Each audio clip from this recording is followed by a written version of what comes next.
La taxonomie verte européenne est la pierre angulaire du Pacte vert européen de 2018. Ce texte fondateur est dit comme un dictionnaire de la durabilité qui va définir les activités qui sont éligibles à la taxonomie, donc c'est-à-dire vertes. Ces activités, cependant, répondent à des critères d'examen techniques très précis qui ont été décidés par des comités scientifiques.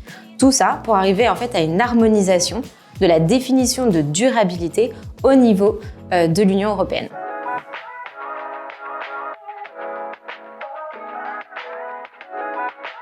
La taxonomie européenne est une réglementation qui s'applique notamment aux émetteurs. Ces derniers vont devoir déclarer la part de leur activité qui est éligible à la taxonomie européenne, donc c'est-à-dire durable.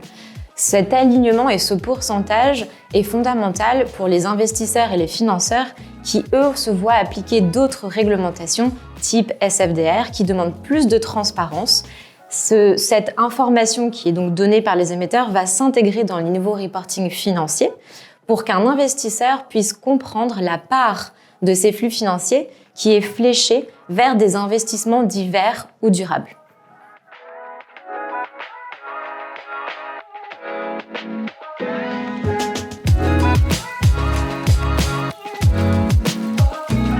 Aujourd'hui, la taxonomie européenne est un texte qui est très compliqué. Cela fait plusieurs années en fait que les parlementaires européens et au niveau de la Commission européenne, il y a des discussions autour justement du contenu et du périmètre de cette taxonomie européenne. Plus les années passent et plus le champ s'élargit. On se souvient, par exemple, en décembre 2022, in extremis a été inclus le gaz et le nucléaire. Et là, en mars 2023, on a de nouveaux éléments qui sont intervenus, notamment avec l'inclusion de l'aviation et du secteur maritime.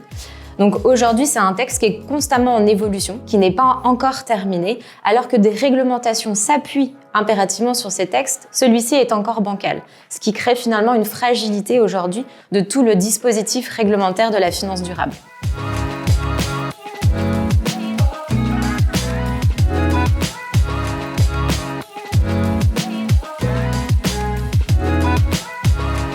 Aujourd'hui, le problème majeur auquel se retrouvent confrontés en fait finalement les investisseurs et les financeurs, c'est qu'ils sont face à une taxonomie qui n'est pas terminée.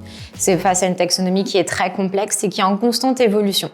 Justement, cela crée une problématique au niveau du financeur ou de l'investisseur pour juger aujourd'hui vraiment à l'instant T de son état des lieux de qu'est-ce que je finance qui est vert et qu'est-ce que je finance qui n'est pas vert.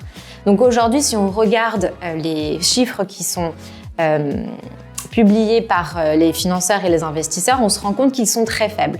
Mais parce qu'aujourd'hui, cette donnée n'existe pas ou est encore insuffisante. Donc forcément, ça va progresser, si tant soit peu qu'on arrive à préserver l'intégrité de la taxonomie européenne.